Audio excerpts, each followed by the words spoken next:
현 시대를 분석할 수 있도록 돕는 한 권의 책은 여러분들 삶에 큰 위안과 용기와 지혜를 제공할 것입니다. 계속해서 이런 바뀌지 않습니까? 참 저는 뭐 아이들을 지금 다 키운 그런 입장이지만 그럼에도 불구하고 참 세상 사는 것이 만만치 않다는 생각을 하게 되죠. 시대가 계속 바뀌니까 자기의 노후도 뭡니까?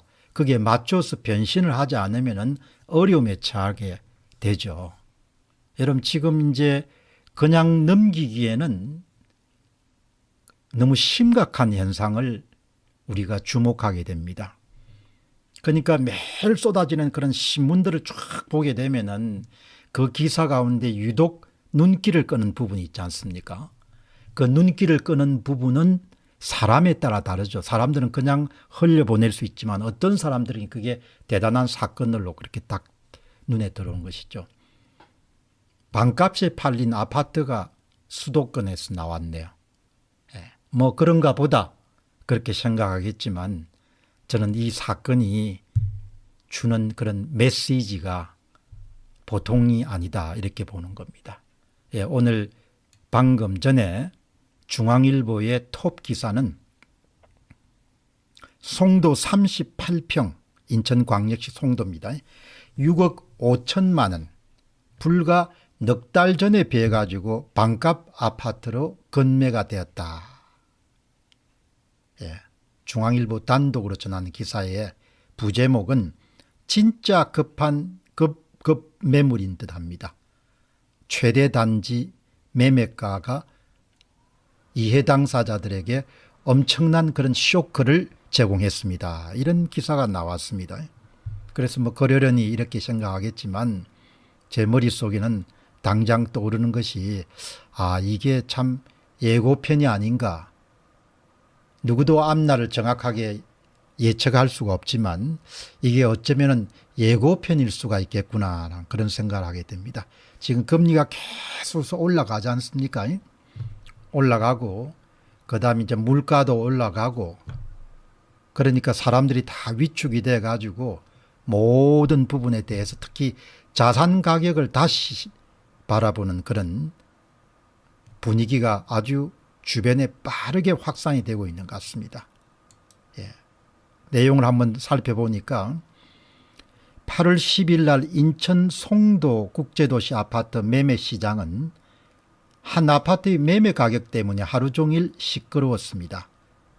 인천광역시 송도 최대 단지인 더샵 송도 마리나베이의 전용 면적 34평 아파트가 넉 달 전 거래 가격 그러니까 올해 4월 달에 12억 4천만 원보다도 절반 가까이 43%나 낮은 6억 5천만 원에 지난 8월 1일 거래된 것으로 국토교통부에 신고됐기 때문입니다. 이 가격은 이 평형의 일반 분양가 평당 2,200만 원, 7억 원대보다도 낮은 가격입니다. 최근 들어서 아파트 매수 심리 및 매수 여력이 떨어지면서 아파트 매매 시장에서 급매물만 거래되기는 하지만 이 같은 단기 급락폭은 유례를 찾기 힘든 역대급입니다. 이런 내용을 이제 일면 톱 기사로 실었네요. 외환 위기를 이제 진하게 경험했던 사람들은 소위 자산을 급하게 매각해야 된다는 것이 얼마만큼 참 위중한 일인 것을 빼뜨리기 느끼죠. 이게 벌써 한 20여 년 전이네요. 전인데 참 이 보시게 되면은 오늘 관련된 그런 내용을 보고 독자 여러 의견들 가운데서 두 분만 소개를 하겠습니다. 이분들이 정확하게 이제 사안을 파악하고 계신 것 같은데 미국이 인플레이션이 진정되고는 있지만 내년 초까지는 계속 금리를 올릴 전망입니다. 결국 한국도 금리를 따라서 올릴 수밖에 없습니다. 그것은 곧바로 한국의 주택 가격도 계속 하락할 수밖에 없음을 뜻합니다. 아무리 담합을 해도 그리고 집값을 유지하려고 발부동을 치도 집값은 더 떨어지며 담합도 결국은 소용이 없게 됩니다. 손해보면서 버틸 사람이 없기 때문입니다. 이 38명이 찬성하고 3명이 반대를 했는데 뭐 특별한 그런 악의 없이 지금 YHPA님이 정확하게 지적한 거예요. 미국발 고금리의 여파란 부분들이 직접 우리나라의 주택시장에 영향을 미칠 것으로 보인다. 그에 대한 예고편 정도로 우리가 해석할 수 있지 않겠느냐, 그렇게 보는 것이죠. 그 다음에 K님은 미국 연방은행의 지속적 금리 인상은 물가를 잡기 위해서 불가피합니다. 세계 주요국, 여기에 한국도 자국 화폐 가치 하락을 막기 위해서 어쩔 수 없이 금리 인상을 단행할 수밖에 없습니다. 결과적으로 영끌족들은 비상사태고 대출 포함 주택 매입자도 마찬가지일 것입니다. 그렇기 때문에 시장에 주택 매도가 이렇게 나오는 것은 밀어닥치는 것은 시작에 불과합니다. 문제는 이런 고금리가 2023년 말까지 불가피하다는 것입니다. 이런 내용을 잘 실었는데 어떻든 이미 이제 일어나기 시작한 사건이기 때문에 그 부분을 이제 거스르거나 뒤집기는 쉽지가 않을 것 같습니다. 그런데 이제 여기서 딱 떠오른 단어가 바로 외환위기 때 유행했던 파이어 세일, 예, 불이라는 그 파이어에다가 판매한다는 세일의 합성어죠. 이것이 바로 경제 주체들이 위기 상황에서 그것을 벗어나기 위해서 헐값에 자신이 소유하고 있던 자산을 아주 싼 가격에 매각해야 되는 그런 것을 우리가 파이어 세일이라고 그렇게 하지 않습니까? 주로 위기 상황에서 자주 등장하게 되는 그런 부분이죠. 예. 이것을 22년 전에 외환위기 때 현장에 직접 경험하신 분들이 많았죠.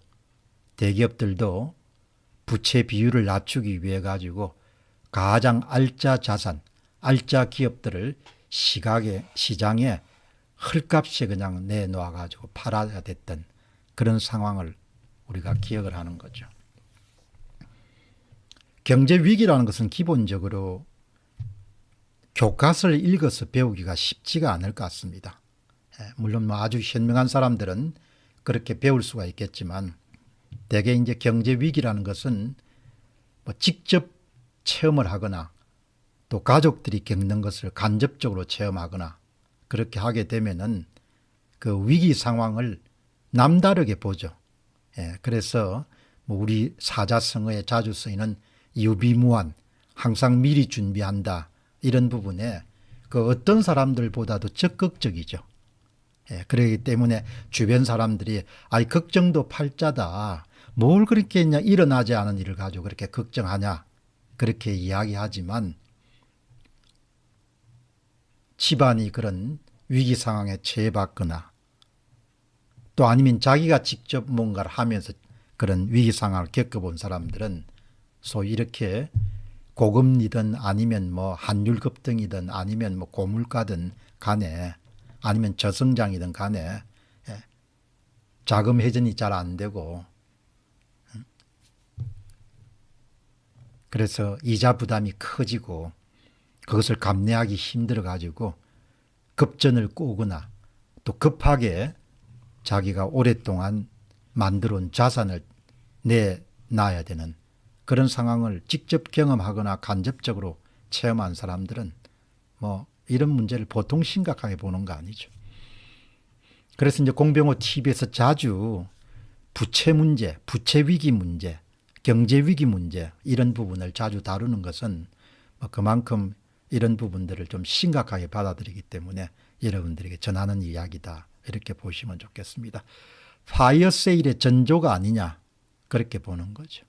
근데 여기서는 뭐 우리가 통제할 수 있는 게 별로 없는 거죠. 이미 빚은 지어 놓은 거고 그리고 집은 사버린 거고 금리는 우리가 통제할 수 있는 것이 아니고 미국이 결정하면 전 세계가 따라야 되는 거고 세상 삶에서 가장 힘든 것이 본인이 통제할 수 있는 힘을 잃어버릴 때 가장 힘들지 않습니까? 그 통제 감각이라고 그렇게 하죠. 자기가 통제할 수 있는 그런 여력을 그냥 잃어버렸을 때 주택 매입에서 과도할 정도의 부채를 지게 되면 그 상황 통제권이 은행이 갖고 있는 거지 않습니까? 근데 지금은 은행도 아니고 뭡니까? 바다 건너서 미국의 중앙은행이 갖고 있는 거죠. 그래서 여러분께서 이제 오늘 그런 소위 예고편이란 부분들을 한 번 정도 주목해 주셨으면 좋겠다 이렇게 보시는데